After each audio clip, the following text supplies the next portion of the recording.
Hi, this is Roger Craver. Welcome to the second day of summer, and even more welcome to the webinar today on quality data that may be missing from your constituent relationship management system and how to use it. What we're really talking about today is how to make the most of being donor-centric, because we're going to focus on donor experiences, how to measure them, how to manage them, and what a CRM should be doing along those lines, and what data you'll need.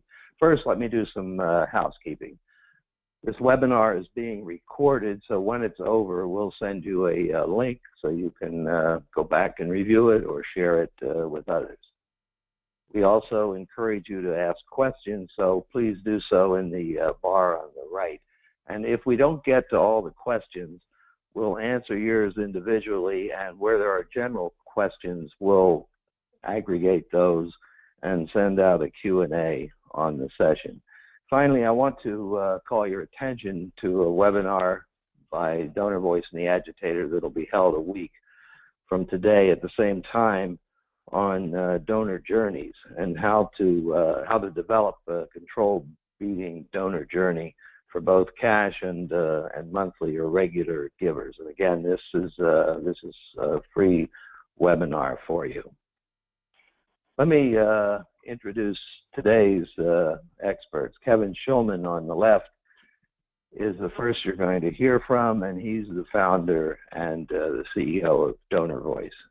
He has decades of experience in attitudinal and behavioral research on consumers and donors, and is responsible for much of the innovation that you'll see coming from Donor Voice. Today, he's going to bring his expertise to bring on issues of making your organization more donor-centric. Rachel Honeybun in London this morning, or this afternoon, is coming to us where she's the head of client relationships for Donor Voice. Rachel's a senior fundraiser with a specialty in focusing on donor relationship fundraising, supporter retention, and insight-driven fundraising. She's also a commissioner of the new Commission on the Donor Experience in the UK. So welcome, Kevin. Welcome, Rachel.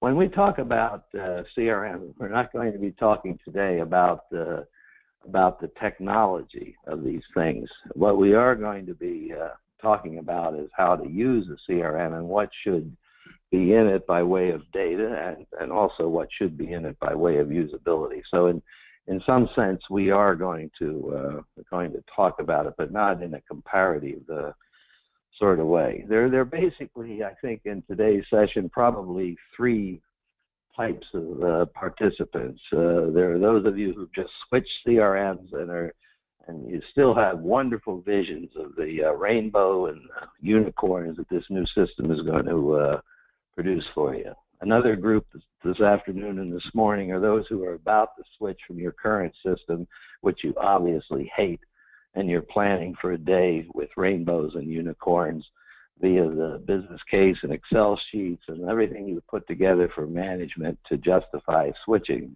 CRMs. And then, of course, there's the third group, those of you who've been on your new CRM for long enough to know that there are no rainbows, there are no unicorns. So we can be sure, based on the research we've seen from Gartner and Forrester, that almost no organization, regardless of their CRM, is likely to be realizing its potential. And you know, that's not because of the technical capacity of the CRM, but it's because we're not collecting the right data or not putting it to work in the right way. The fact is that to be truly donor-centric, we have to take two actions. First, we're going to have to measure the donor experience, and secondly, we have to do something about that experience that we're measuring on an individual donor level. Most organizations don't do this. A lot of organizations call them donor-centric, but they're really not donor-centric if they're not measuring their donor experiences, and then if they're not managing those experiences to make them better.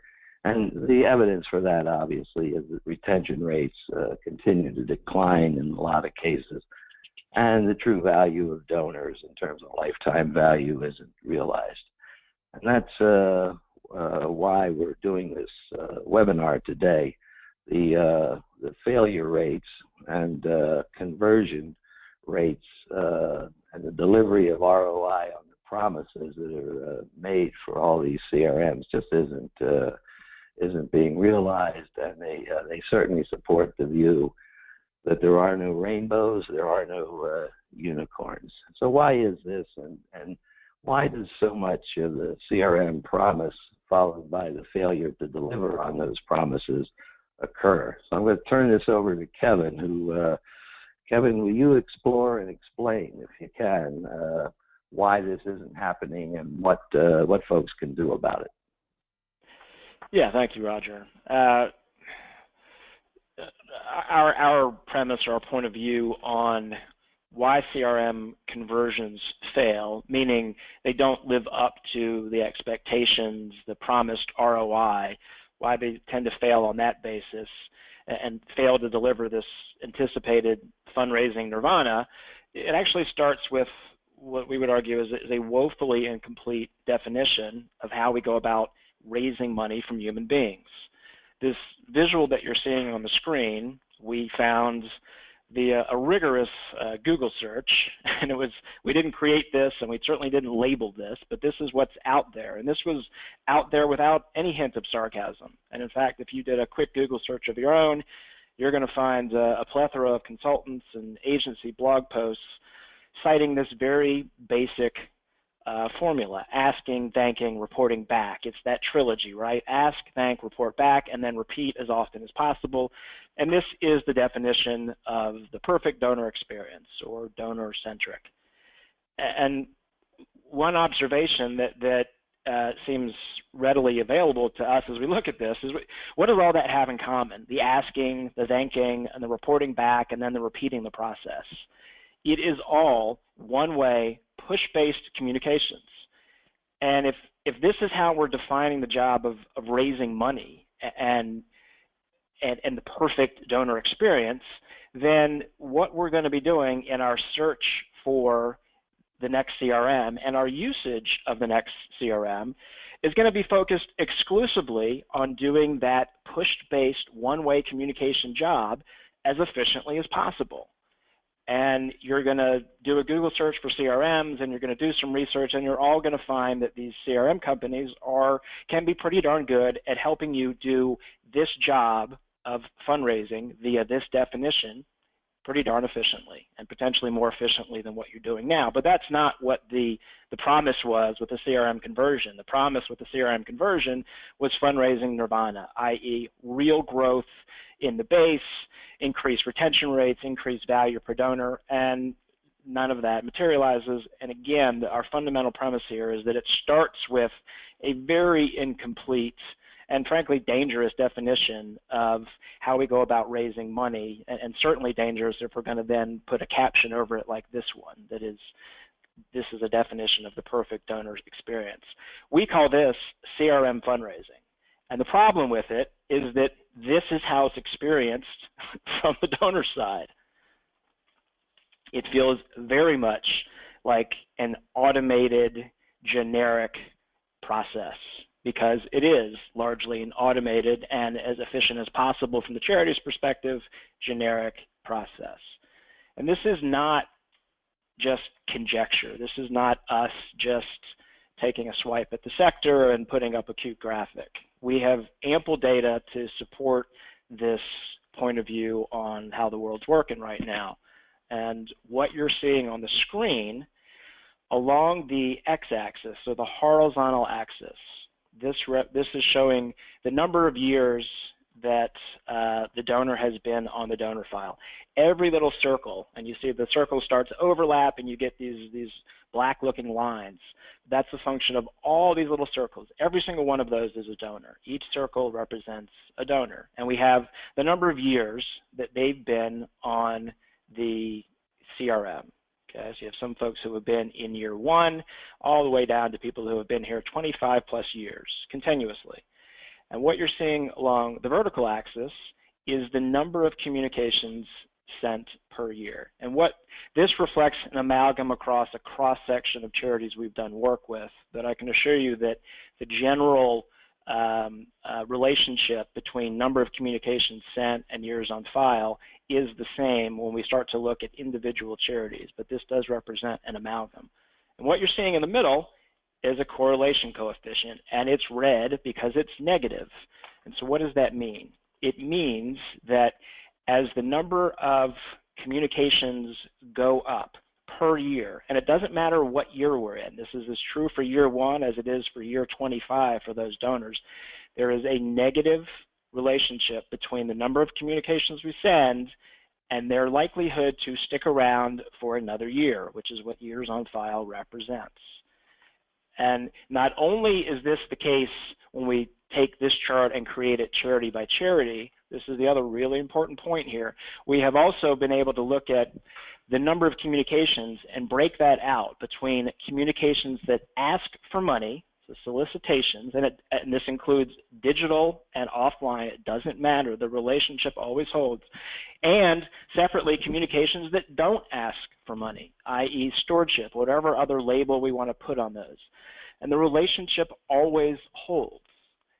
So there is this negative effect from what is ultimately a volume-based business model, because we have a very simple definition of why people do what they do that causes us to push out as much stuff as possible and to do it as efficiently as possible with whatever system we can find. And in the end, it is a not sustainable way to raise money. So what's a better alternative?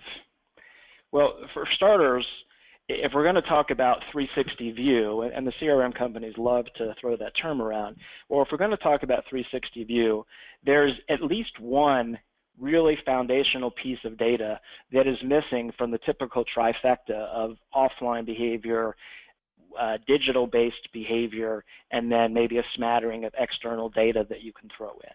And that is what we would refer to as quality data. And quality data actually has two specific components to it. There's the quality of the individual interactions or experiences that we are making available for our constituents, and then there's also what we would label the quality of the donor.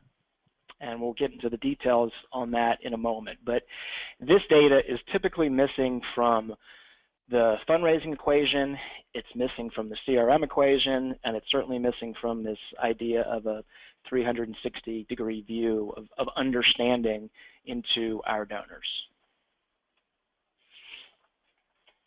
And before we get into the specifics, and I promise there's plenty of specifics here, I think the final point to underscore, and Roger made it, and you're going to hear Rachel repeat it because it is fundamental here, and maybe hopefully at the end of this becomes obvious. This is not just a collecting data exercise. We're not just going to be arguing for getting this missing data, this quality data, quality of the individual experiences and quality of the donor, and just making sure that we get it put into our CRM black box, make sure that we find some way to store it. Because if that's all that we're going to do, then don't bother. What we really need to do is, yes, we need to collect this missing data, and we'll give examples of why and what exactly we're talking about when we're looking at these two quality measures. We've actually got to use it. And this is where the literal reading of CRM comes into play. I'm not talking about technology. I'm not talking about bells and whistles. I'm talking about the literal words. Constituent relationship management. You've actually got to use this quality data to help drive subsequent interactions both at the individual supporter level and then in aggregate. Okay, so it's not enough just to collect and store, and there's a lot of data that just sits in the CRM totally unused. That's not what we're advocating here at all. All right, so for the balance of the session, we've got this hopefully useful crawl, walk, run rubric. And as that rubric would suggest, crawl, walk, run is going to have differing degrees of complexity and expertise, but correspondingly differing degrees of ROI and actual money that can be raised. But in order to run, sometimes we got to crawl first. And so we want to be able to present rather some simple ways to get into this game of getting this missing quality data. So let's start with the crawl example. And the best way to think about the crawl example is twofold. One is conceptual. We need to take our collective finger off of the mute button. What do I mean by that? Well, the best working analogy is what you as consumers experience probably darn near every day, and that is after you have an interaction with a brand, and this may be an online interaction or an offline interaction, after you fly on an airplane or stay in a hotel or eat in a restaurant or buy something online, everyone on this call, on this webinar today, has received from that brand, that company, some requests for feedback, typically right after the interaction has occurred. Tell us how we did on the experience you just had with us. That is quality data. That is asking for quality of the experience you just had with us, right? Did that experience meet your needs and expectations? That's what the corporate sector is after when they are engaged in that business process. And if we're not doing that, then we effectively have our finger on the mute button. Because guess what? These interactions are occurring. Some of them are passive, and they can be as passive as the direct mail that I take, glance at, and throw in the trash can. Guess what? That created an interaction. That created an experience, and we're not measuring it now. Lots of other interactions that are occurring every single day with your donors, and unless we are asking about whether those interactions did their job, i.e. what's the quality of those, we're missing a really big trick. So the example we're going to share is, the very specific example, is looking at the online donation process, right? And what you're seeing on the screen is an anonymized to protect the not so innocent here. This is a thank you screen. I have already made the donation to this charity, right? And in traditional CRM fundraising world, this is coded as success in the CRM. Why? Because I went through the process, I hit the final donate button, right? You now have my money, and the date of that transaction, my email address, the amount, all gets coded in the CRM. But if we were to roll that up, that's going to get labeled as success, right? Because I went through the process. Now, the reality, as most of you likely know, most people, even when they get to these landing pages and these donate pages, don't go all the way through with the donate process. And so we have a ton of failure that we're just missing entirely. But for the people who do, everybody looks the same, and we're just labeling it as success. And then on the thank you page, you might get something like this, where there's going to be some messaging that, yes, is thanking me. In this case, we've got a lovely little video to further convey that thanking message. At the bottom, there's a question. Interesting, right? They're asking for some feedback here. But what they've elected to ask for is, which of the following most strongly prompted me to donate? And I see a page like this, and when you see a page like this, these are the questions we need to start asking ourselves. Where's the data to tell the charity, this charity, if the process was really lousy for me to get here? So should they be labeling this a success, or should they in fact, in spite of the donation, be labeling this a failure? Because for me as a donor, it was a crappy experience, right? It took too long, I got confused, I had to start over again. All manner of things that may have led to a very unsuccessful process in spite of the fact that I hit the final donate button. Where's the data to tell you that what I actually wanted to do was give $10 a month, and I got frustrated because I couldn't find it or I couldn't figure it out, and I just punted on that, and I gave you 20 bucks. And so what looks like success is abysmal failure, because instead of getting $120 through the course of the year, you've got $20, I'm frustrated, and I'm not going to do it again. Or in this case, where's the data to tell you that your lovely message about how you're not going to mail me a acknowledgement because you're a conservation charity, makes sense, and I'm going to get something via email, but then you're encouraging me to go ahead and print this page out for my tax purposes. Where's the data to tell you that I printed it out per your instruction, and it actually spilled onto 3 different pages on my antiquated dot matrix printer? And I'm furious that that happened because it wasted paper. And in this instance, it runs directly counter to your main message and your intent. Okay? We just don't have this data. And what we've decided to do, in this case, this charity, is that from the charity's perspective, this is the most important thing they want to know. Why? Because they want to be able to apportion credit in their arcane accounting or to make perhaps some judgments about how they allocate spend across these different vehicles. This is the definition of organization-centric. I get that you want to know this, but at this exact point in time, is this really the most important thing for the charity to know? And we would say categorically no. So what's a better option? This is a real example. You can actually go make a donation to Project Hope and experience this yourself. This is their thank you page. Okay? Gone through the donation process.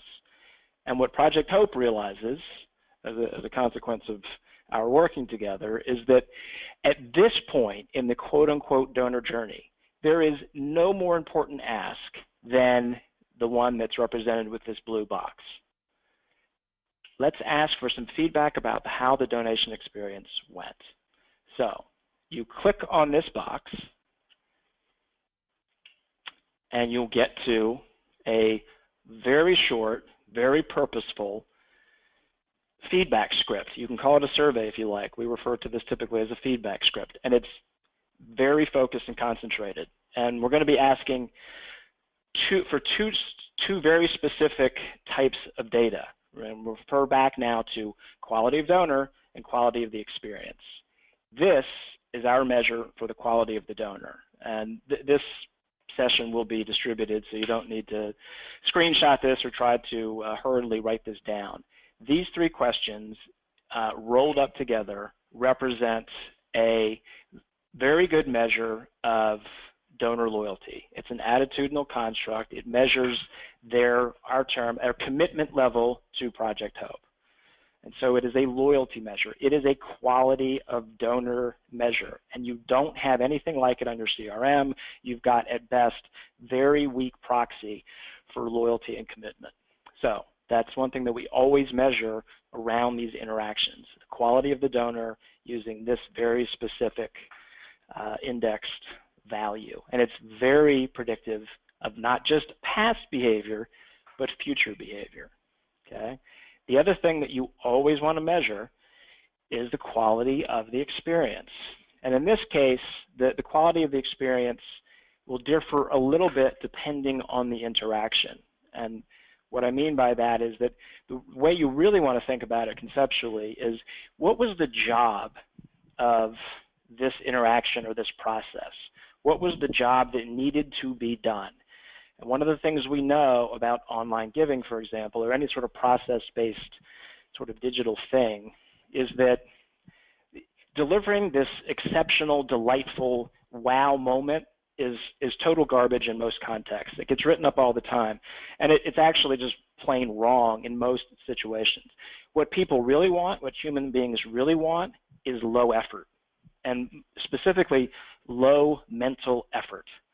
I don't want to feel like I've got to think or I've got to work hard to get something done. And so one of the most important jobs with the online giving process is that from the donor's perspective, it's seen as quick and easy. So we're measuring, was it quick and easy, yes or no? And in this case, we're also getting just overall satisfaction with the website visit. Okay? So missing quality data. And you'll also notice down at the bottom here, we've got an open-end prompt for anything else they want to share. How does this data get used? It gets used in 2 different ways. One, and this ties back to the need to use this data at the individual donor level. So every time that a donor to Project Hope gives feedback vis-a-vis that button in that form, there are 2 things that are happening. One, there is an automated email that goes out based on their response. Okay, you want to talk about trigger-based and engagement. This is what CRMs ought to be doing for you, and it doesn't take a whole lot by way of programming and business rules. So we're taking the feedback that the donor has given, and we're going to push out an automated message that is tied to and responsive to the feedback. So if they had a bad experience, guess what? We're going to apologize as a first turn kind of automated approach. The second bit is there's going to be a donor service person who's going to follow up with these people, whether that's digital or with a phone call. They're going to follow up. Why are they going to do that? Because they're making money when they do that. No, they aren't asking for it. And this is where we need to get a much broader definition and understanding of why people give. And the idea they give because we ask is woefully incomplete. The donor service rep, by calling up and either further mitigating beyond that automated email, the bad experience, or building on positive experiences, or addressing questions that the donor may have raised in that open-end comment box, is raising money for the organization. Okay? The ROI, the return on the investment from that donor service interaction, and we have lots of data to support this, is somewhere between 50 and 70% return on investment. Okay? It is worth a lot of money to not just measure the donor experience, but to manage it. So those are the two ways in which we're doing individual donor follow-up in the name of raising money, not soft and fuzzy feel-good. This is about raising money. What you're seeing on the screen is how we use this data in aggregate. So we combine the data that we're getting from the donors about the process that they just went through, that we've hired agencies to put together, that everyone thinks is brilliant and perfect, and all that we know when we get into this sort of game is that it's a million miles from perfect. We have no idea what's broken with it, but I guarantee you, if you actually collect user experience data, which is what this is, these are users, real human beings on your process. I don't care what process it is, it's fundamentally broken in several ways, and you will never know unless you ask these people. So, by virtue of asking and receiving feedback, not just about whether it was easy or hard, but to have them then, as that follow-up prompt, pinpoint for us what sucked about the process, what didn't work. We aggregate that and we start to see, guess what? There's recurring themes. There are some fundamental parts of our process that just don't work. So what you're seeing on the screen is from the June to October timeframe of 2015, this is their conversion rate. This is for people on the landing pages, right, on the donate pages. This is really lousy. This is the percentage of people who are actually going on to make a donation. And what we see is a cause and effect relationship. This is the easy and hard ratings from the donors over this period of time, right? This is dreadful. The vast majority of these donors are having a horrible time with the process. And then what you're seeing over here is a quite literal flipping of the switch, where our easy ratings are now way up here and the hard ratings are down here. Correspondingly, this is the increase in conversion. This is not guesswork. This is not because Donor Voice is brilliant at understanding how to design the optimum donation page. No one is. And if they tell you they don't know what they're talking about. This was us getting user experience data, uncovering things that were broken that we would have never dreamed of, nor the consultants, nor the charity itself, and making very targeted changes one by one and accruing the benefit. Kevin, what are some of the things you found in on the left-hand side of the chart as you got feedback from the potential donors to Project Hope? What were some of the things you discovered about the donate page? PayPal wasn't an option, and unless it was, they weren't going to donate. So it went from not being an option to now I think their second or third most chosen payment method. So that was one of the big barriers to conversion. In this case, you had folks who that printing of the receipt bit is actually more common than you might think. So in this case, donors, they didn't have that same message that other example included, but they were getting to that web-based confirmation page and then hitting print. And it was printing out to 5 or 6 pages in some cases. And people were furious about it. Okay, so they were able to change that once they knew it was a problem, and now it prints onto 1 page. And they were able to include some additional messaging on that confirmation page that wasn't what they wanted to say. It was what needed to be said to the donors in order to manage expectation around the whole receding tax need that these folks had. Thank you. Yep. All right. So that's our crawl example, and here's the best news of the day for the crawl example. You can do this for free. This is a opportunity for any charity on the call to get started immediately. This is a few minutes of setup, and you've got the URL to go do it. And there are lots of charities of various sorts and sizes that are taking advantage of this and replicating very much the process I just walked through, so that you can, at least in that digital domain and in that online donation process, get up and running with what we just walked through. And it's free, and it's free forever. And again, we'll distribute this so you don't have to screenshot it or try to write all that down. All right, so what about our walk example? And when we think about walk, this is, we're going to get to a point where 2 plus 2 starts to look a lot like 5 instead of 4. So this is an example from a charity here in the U.S., and they're nationwide, and it's a chapter-based model. So they have, and they do a lot of events, and the events are ultimately coordinated and run at the local chapter level. And they've got all the standard sort of fundraising events. They've got galas, they've got lunches, they've got walks.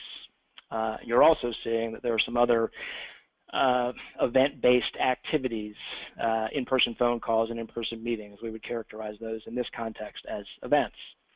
And what you're seeing on, and in CRM fundraising world with events, we've got our standard invitation process, which is going to be a series of emails, typically all cranked out of our very efficient CRM. We've got people who sign up and people who don't. We've got people then who actually show up and those who signed up but didn't show up. We have people who have signed up and raised money and those who haven't. All these various configurations, they sort of march through this very generic process. There's event day, and then we've got, in kind of CRM fundraising world, we're able to look at the people who showed up, how much money they raised, et cetera. There's going to be some very scripted, generic set of communications that go out, typically email-based, right after the event, thanking them, et cetera. Then there's probably some great internal debate about should we cross-market to these people and push other stuff in front of them, and while you're having that internal debate, time goes by, and lo and behold, it's gala season again, and now we're going to send out the same invitations to all the people who showed up last time, and we're going to have a horrible retention rate because, well, we don't know why, we just know that we are. And what you're seeing on the screen is that maybe somewhere in that process, maybe you have, as a part of typically that post-event very generic set of email follow-ups, maybe you've asked some people to give you some feedback. I mean, this does occur in the event space. And so maybe you've got something like this, where you asked in that scripted set of emails after the gala or the luncheon or the walk for a satisfaction rating.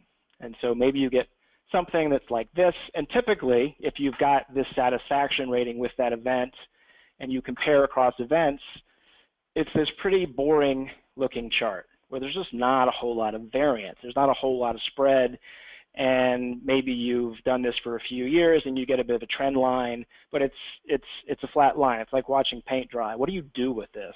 Answer is hardly anything. So what if you did this and then if we're thinking about this 360 view, it's not just quality data, it's using quality data, and it's not just using it in isolation, which is kind of what that crawl example was. It's using it in conjunction with or combined with other data, right? So now, and this is a screenshot, and you're going to see a few more of these, and in fact, a bit of a live demo from a CRM of sorts that we operate and license out that is for measuring and managing the donor experience, but also combining the other data streams that are critical to getting anywhere close to 360-degree understanding. And now what you're seeing on the screen, same events, but all we've done is we've broken out those satisfaction ratings by their lifetime value. And all of a sudden, now it gets really interesting. Why? Because I've got people who went to the gala who had a crappy experience versus people who had a really good one, broken out by their value to this organization. Let me drill in a little bit closer so we can see some of these things a bit bigger and in isolation. So, as an example, this is real data, though we've anonymized it, as you can tell at the bottom here. This is looking at the people who went to the gala, and we've asked them for the how was the experience, good or bad, right? Same thing with a luncheon that gets done, again, at these various chapters.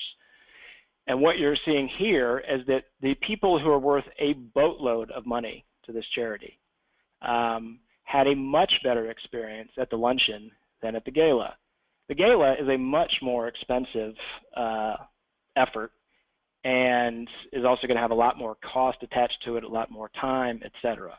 Now, it may still be raising more in total, probably is, so that's not the only way to evaluate it. But one of the things that you got to start asking yourself is, well, maybe this luncheon experience is just a better fit for the folks who are worth a boatload of money.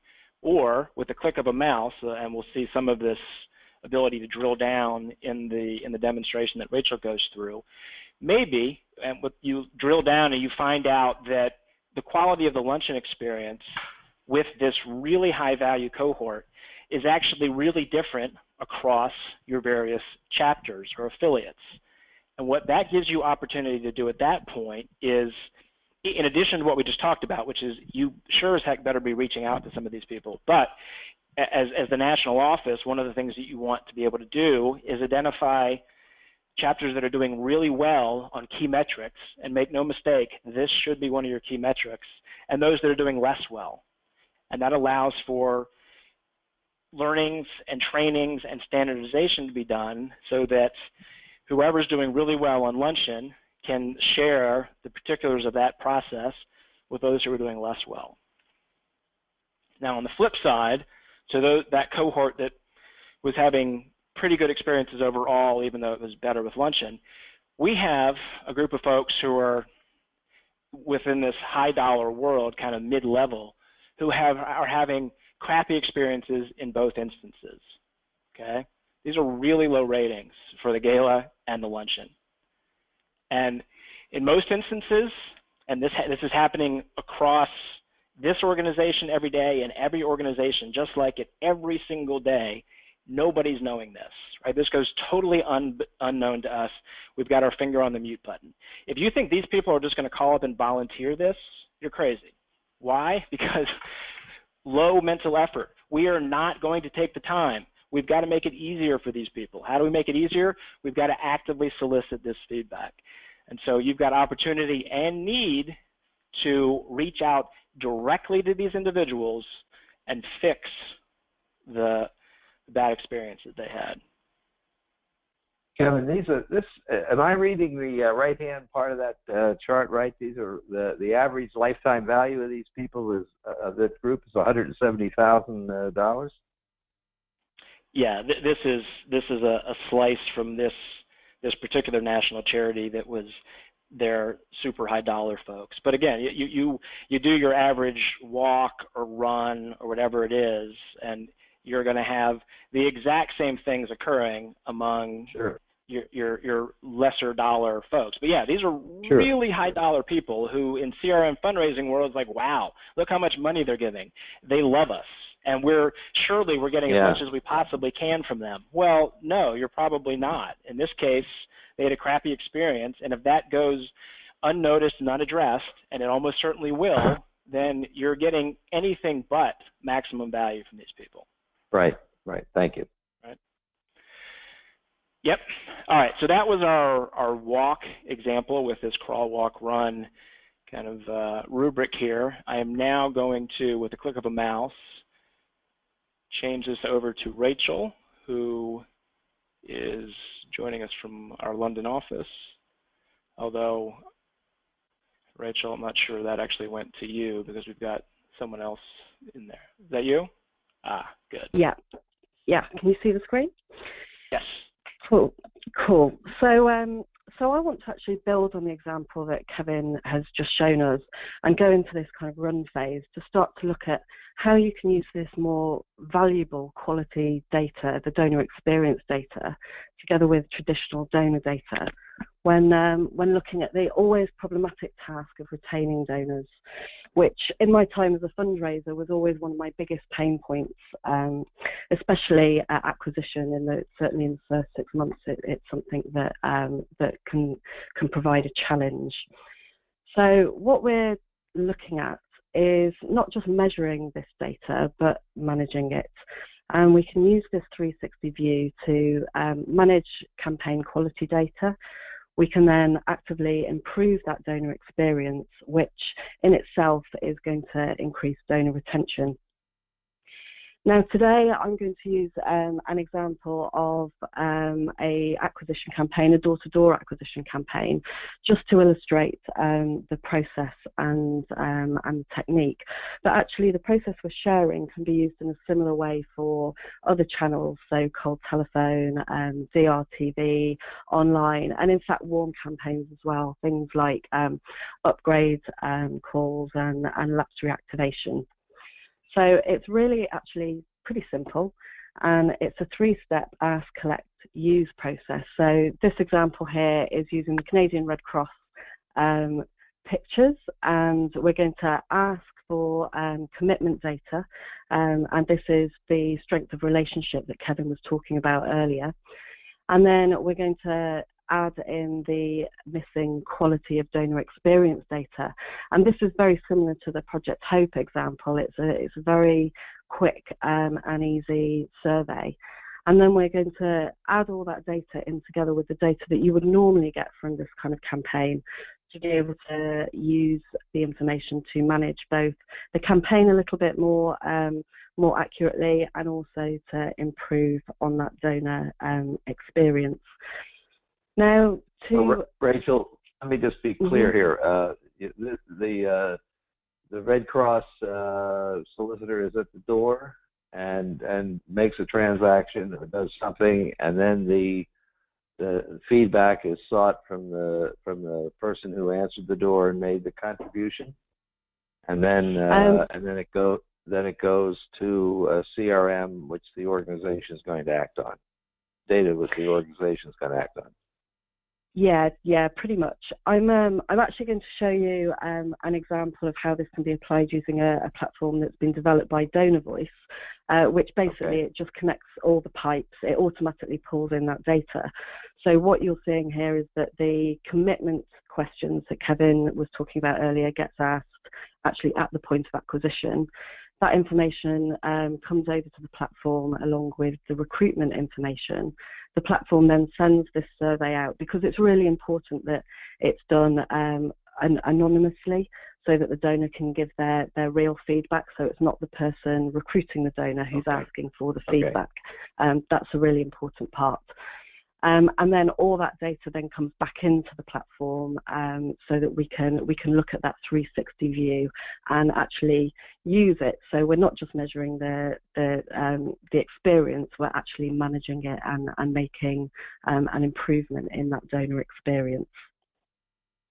So that kind of seems fairly simple and easy. I'm going to do a live demo now, so what could possibly go wrong, and hopefully this will be fairly easy. So what you're seeing on the screen now is It's a demonstration of a dashboard, a typical dashboard for a door-to-door campaign. So we've got, along the bottom, we've got all our fundraisers here. And this information is coming directly in from the tablet that the fundraisers are using. So here you can see the view, which is looking at a normal kind of quality, or certainly a measure of success that we use quite frequently, which is donor volume. So we can see here very easily, we've got 3 people. We've got Alan here, we've got Michael here, and we've got Richard here. And they seem to be the stars of the campaign. In fact, between the 3 of them, they're recruiting 40% of the total for this particular campaign, with Michael being way and above, recruiting 20%, and the other 2 around 10% mark. So that's based on volume. And if we go to look at a different metric, let's take donor age, for example, which we know is a contributing factor to attrition. We can look at who's recruiting the people who are in our target age, and there's nothing of much concern here for this particular campaign. We can then very easily look at the average value that's being gained by the fundraisers, and it's here that we get our first kind of sniff that something might be a little bit awry with one of our 3 stars.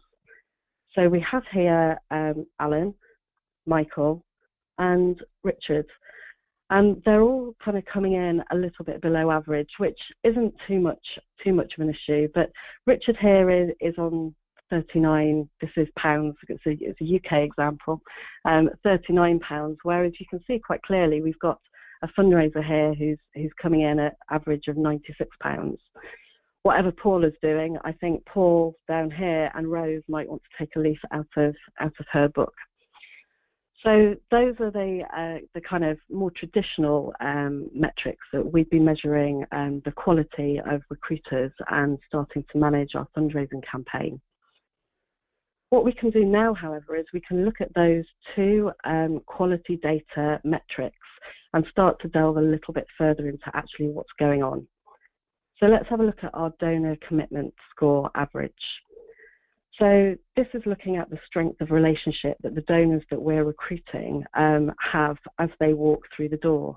And this is a massive indicator of how likely they are to stay, or how likely they are to walk straight out of the other door.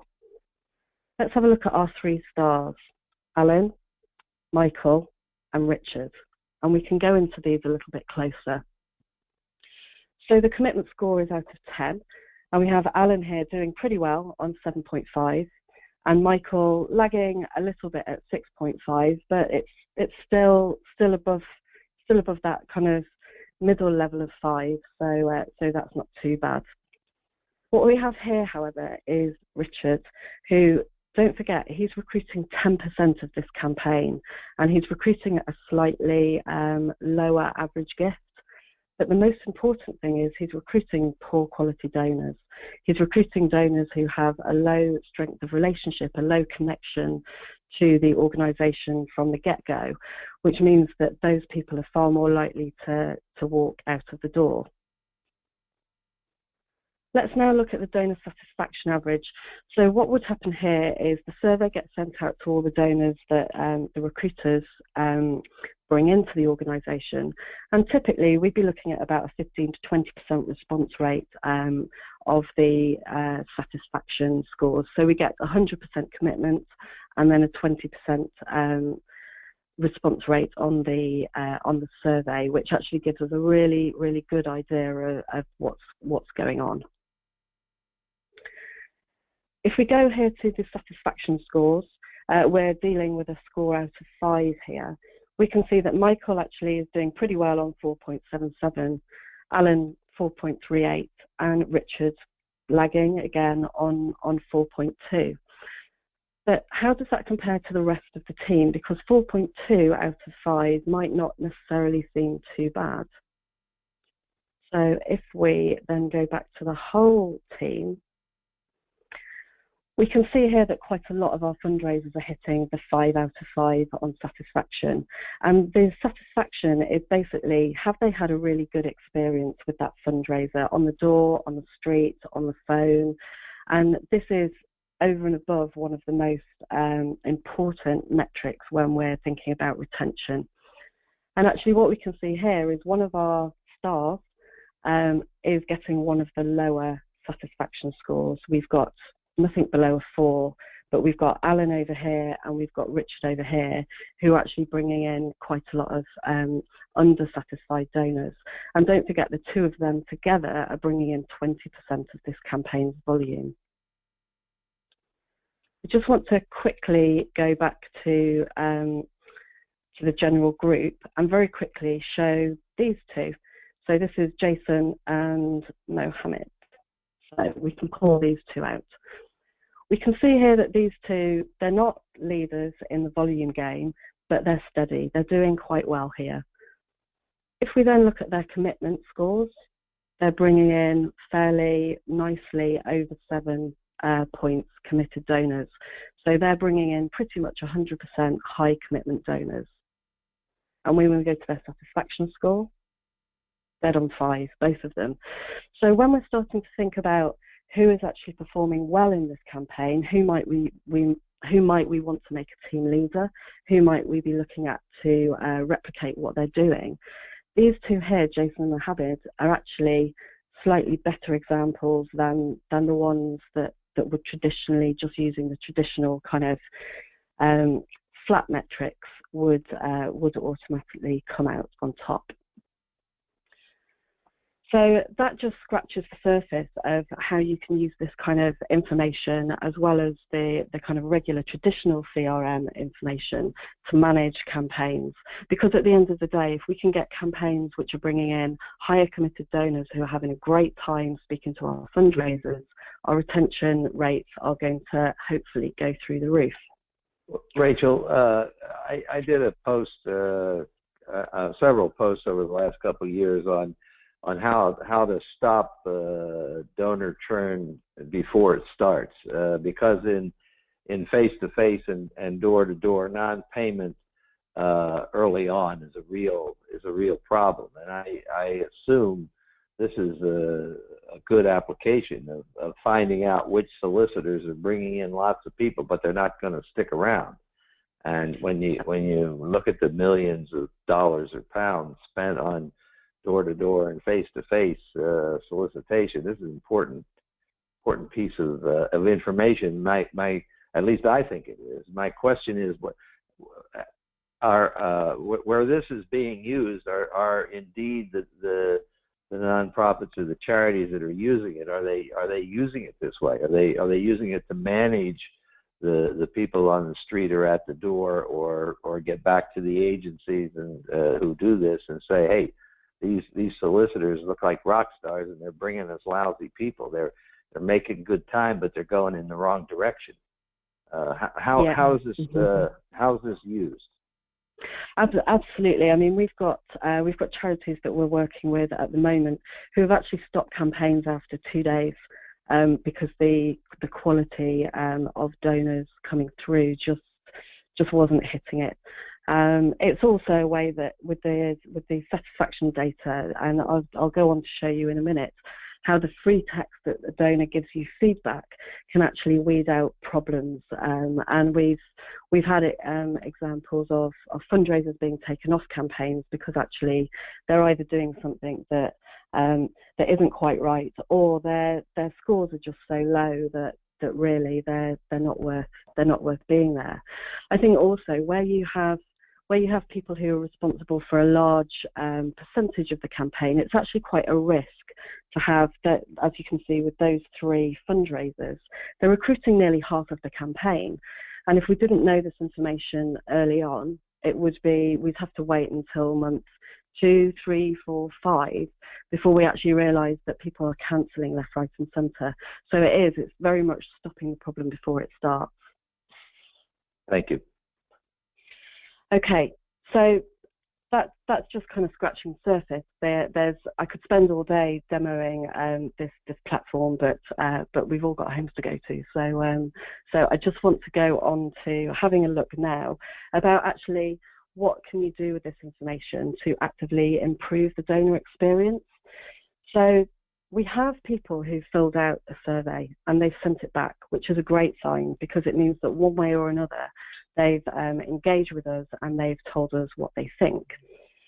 In the ideal world, it'd be great to get back to everybody in person. It'd be great to respond to every donor.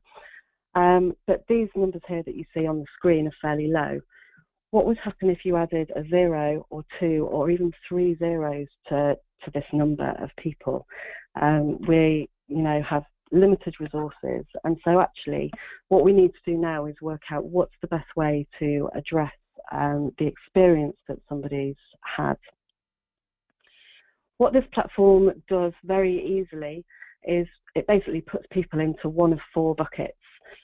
We have committed donors who have had a great experience over here in the top left-hand corner, versus in the bottom right-hand corner, we've got people who aren't particularly committed and have had a less than satisfactory experience.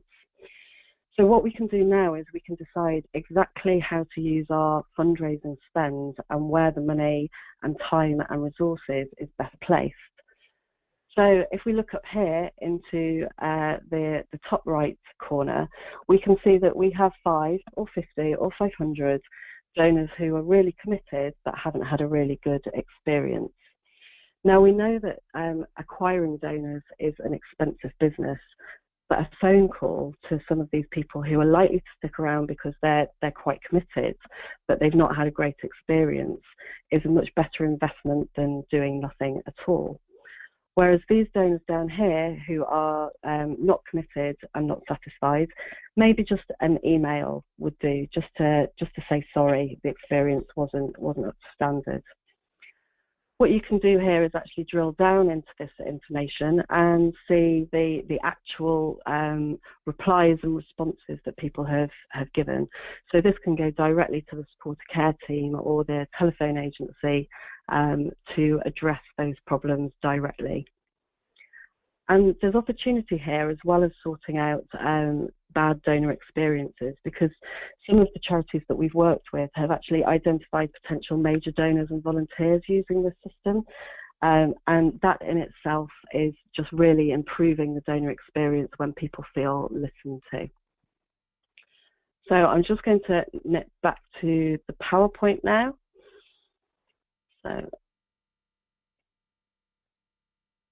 And this is an actual donor response from somebody who has been using the system.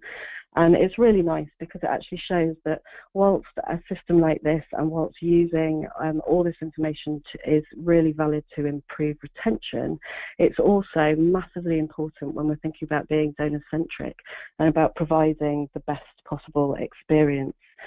This chap here is very impressed. It's very much appreciated, and he's actually now currently a volunteer with this charity. So he's going to become a really valuable donor that otherwise would have looked like anybody else and would have been treated in exactly the same way as anybody else on the file.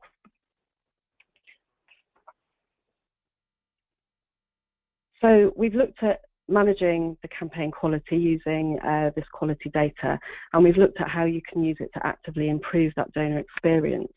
Now that's just naturally going to increase donor retention, and we know that because we know that highly committed donors who have a great experience tend to stick around. However, we've got another ace up our sleeve, because we're not just talking about running. We want to talk a little bit about sprinting. And this comes to your point, Roger, about stopping retention before it starts. And we have a final tool that we want to show you, which is called the Churn Predictor. If we start to look at different feeds of data that are coming into essentially a system which is going to analyze and crunch the data, then we can start looking at who is likely to leave before they actually leave. So into this churn predictor goes the information that we gained on the street or at the door or on the phone, the information that we gained from the commitment score, the information from the satisfaction questionnaire, any information from welcome calls that may have been done, any email click-throughs, engagement, and most importantly, payment information. So this platform will pull in data from all different areas of the kind of donor experience and looks at who is likely to leave.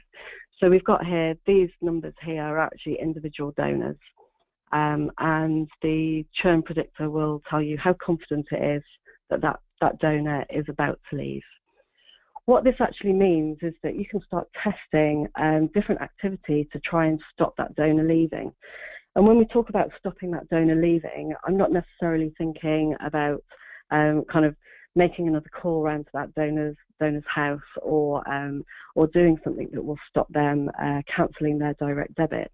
Because sometimes just giving somebody the opportunity to walk out the door without feeling guilty means that the door is left ajar and that donor is actually having a great experience exiting your organisation, or at least kind of moving on to maybe something that's non-financial, something like campaigning. But we can also use this opportunity to move somebody on to a different product. If they're on a regular gift and actually they're more likely to stick around if we put a lottery product in front of them, that's something that can be explored. Is it that the amount that they were recruited on was too high or even too low? Or do they just need a little bit more affirmation that the decision to support the charity is a really good one? Having this information means that you can actually just start testing what may or may not work, or just picking up the phone to these people and just kind of finding out how they're doing. It's not a case of blocking the doorway. What we want to do is make this experience a really great experience, both kind of coming into the charity and when somebody is potentially exiting. So does it work? Well, this is Amnesty International Belgium office who did a test and control of this system, and at 6 months their retention rates on the test, which is using some of the processes that I've just been through, their retention rates had risen by 20%. So 80% of the file was still active at 6 months compared to 60% of the control. So it's pretty compelling stuff. Thank you, Rachel. Okay, Kevin, you want to wrap it up? Yeah, we just wanted to realize we've probably run officially over a bit. Thank you for indulging us and sticking around. We hope it was worthwhile. Just a last plug for this very free option to start to get into the feedback game, at least at the crawl stage, and ways you can reach us if you're interested in walking, running, or even sprinting. And again, we will send out to all of those who attended and registered a link so that you can access these slides and even download those. And for those who are truly motivated, they can even check out the archived recording. So look for that in your inbox, and please feel free to contact us with any questions or comments. Sorry we couldn't get to those during the session, but thank you for the time, and we hope it was worthwhile. Thank you, Kevin. Thank you, Rachel. And join us next week for Donor Journeys, which is another fascinating presentation by the agitator in Donor Voice. And Josh Wichard, a partner in Donor Voice, will be leading that. So, again, thanks for your time. Our time is up. Have a good day. Take care, everybody. Thank you.